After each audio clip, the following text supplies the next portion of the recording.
Good job, Seiji. Get out, man. I'm on the golf course.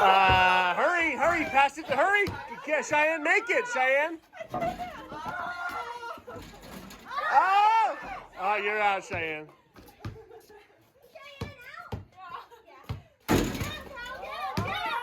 Ah! Callie got Christian out. Good shot. Sage is out. Mason and Rhett. Mason and Rhett. Let's see who's left.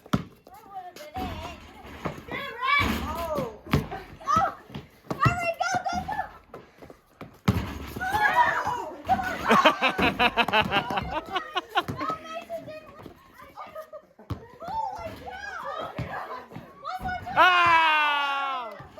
Now everybody watch Mason because he's about to throw up from eating all that food. What's up with his shoes, bro?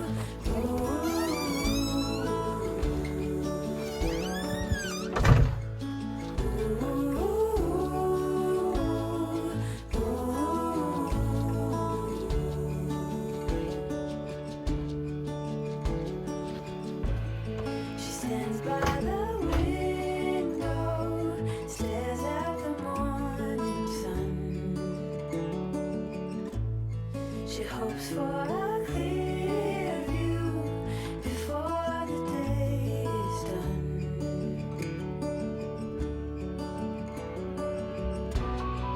What can you do when you're head over heels in love? A few days ago, it was so warm that we decided it was time to put up the ceiling fans. This morning, this is what we woke up to.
I couldn't find the plastic, so I'm just going to put this sheet over. I don't want my cutting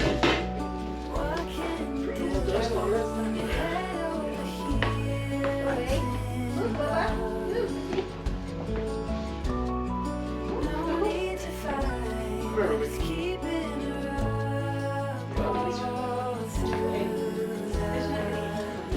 A little bit when I go to do that thing. Well, I don't want to do the trail. That's too different.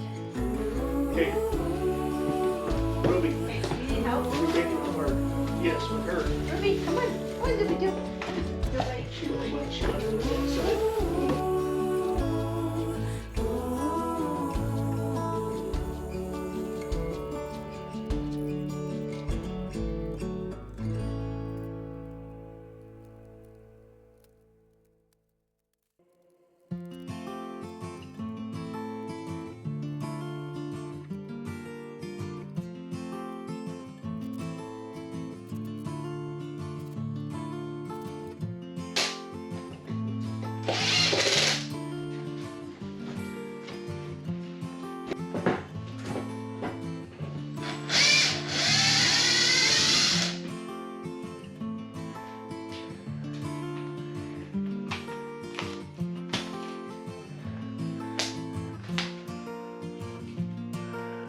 need this string like 12 more inches lower.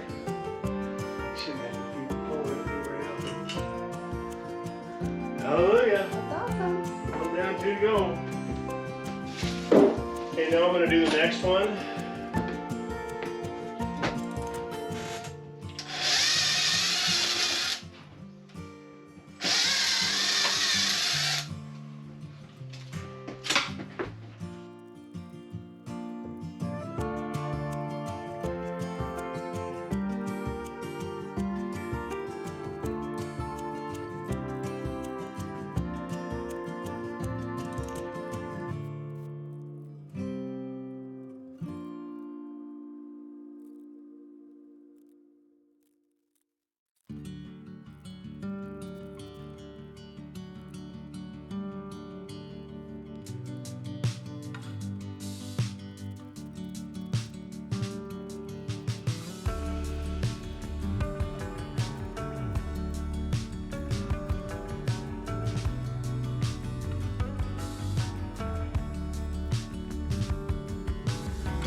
Look at it. Oh, Reedy better not hit his head. Yeah, he'll be close to 7. Okay, you want to do Callie's? Okay, this is the last bedroom that I need to do a ceiling fan in. This is also the bedroom where I've had an issue with the can light since the beginning. I'm almost positive that I must have wired up a couple of wires wrong. Every time I send power to the 4 cans in here, it throws a breaker. I've figured out that I can pull the cans out without doing any drywall damage. And I'm pretty sure I can get access to the little junction box where the wires are. So if I remember correctly, I wired these in a U shape. Power comes up from the switch, hits the first can, goes around. So what I'm gonna do is just, before I put the ceiling fan in, I wanna get this problem figured out. I don't wanna crawl through the attic. That's more or less why I'm doing it down here. So I'm gonna pull this first can out and just start at every junction box and then work my way that way. And what I'm even thinking about doing, if I need to, is one by one I'm gonna unhook them and then power it back up and see where it throws the breaker at. And that'll help me identify which light is the problem, which section is the problem, and if I have to, I can rewire that section.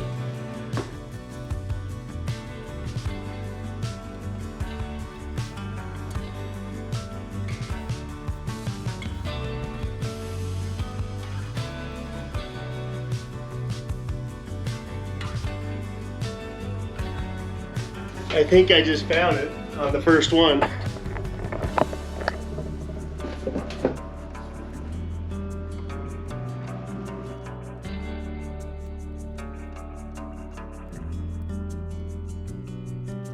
I think I literally just fixed it, the first one.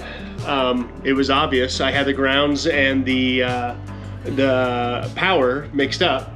I'm gonna run down, throw the breaker, and see if the lights come on. I think it was literally that simple. I've waited almost 2 years to fix something that took me like 5 minutes. We're gonna find out here. There it is. Callie's gonna be doing cartwheels. Now I'm gonna put it back together and then throw the ceiling fan in. The bummer is I get to take out my great-grandmother's light that came from the family ranch, but I've got a special place I wanna put this. When I build another little cabin out here close by, that's gonna go in the little cabin.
So back when I talked about having issues with these can lights, I got a couple messages from a couple of you guys that watch the videos, and I think in the middle of that, one of my brothers actually messaged me as well and clarified, hey, you don't have to get into the attic to get access to that connection with the cans.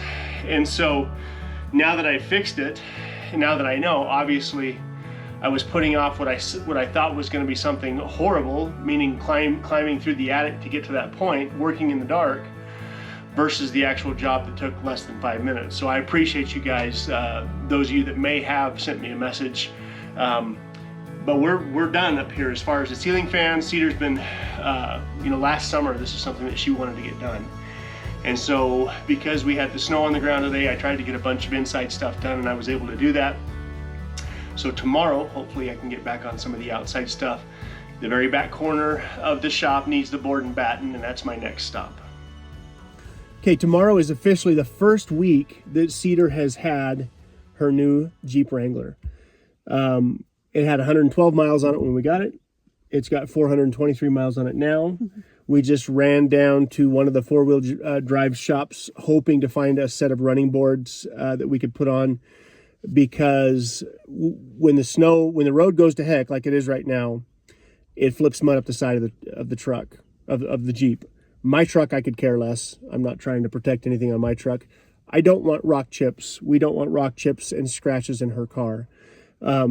The running boards alone will prevent a lot of that. They didn't have anything that we liked. We ordered something. It's coming. But running boards, probably a little 2-inch lift. And obviously, with a lift, you're going to need running boards. But also, Cedar's parents are coming into town this weekend. And she's going to run down to the airport and pick them up. And I know her parents might complain. Not complain. They're just going to say, they're going to state the obvious and say, Dave will, oh, this is hard to get into. So I thought by having the running boards, it might make it a little bit easier. But anyway, 423 miles minus 112. What's that? Got a lot of errands done. 300 something? Something like that. Ripping around. Averaged over 20 miles a You did gallon. some of those, not just me. I did. I drove it around a little bit.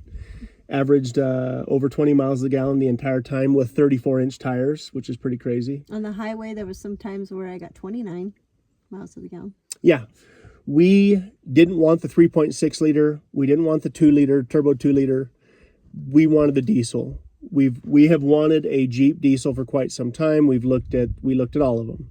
Mm-hmm. I still wouldn't mind picking up a little Liberty or something, a Liberty diesel just to have for a go-to-town car, because they get such good gas mileage. But the Wrangler with a diesel in it, Jeep has been talking about forever. And so, I don't know, it just felt right. We're diesel people. The idea that I can fill up Cedar's Jeep with my bed tank if I needed to, I guess it's just kind of keeping everything in the same lane. Having all diesels, I suppose, is something that's halfway important. Diesel's easier to store. Yeah, it does. It stores longer. It stores better. Anyway, any other thoughts or comments about your new hot rod? No, it's fun. I love it. So a few minor little modifications. Her car, the road is so bad right now, that bad section, her old car probably wouldn't have even gotten through it. You bottomed out. It would drag, and it's nasty right now. And so the crazy part is in a few more days, it'll be dusty again. But now we know this car will handle it fine. It's not a car. It's a Jeep. It's a Jeep. Yeah. I'm sorry. Your rig. I'll just call it your rig. These tires that are on rig makes it sound like a semi. No, it's your rig. It's a Jeep. Wait, didn't we give it a name? Yeah, I think we're leaning on Cecil. Cedar's Diesel. Cedar's Diesel. Isn't that genius? She called it G.I. Jane for a minute. I didn't like that. We didn't like that.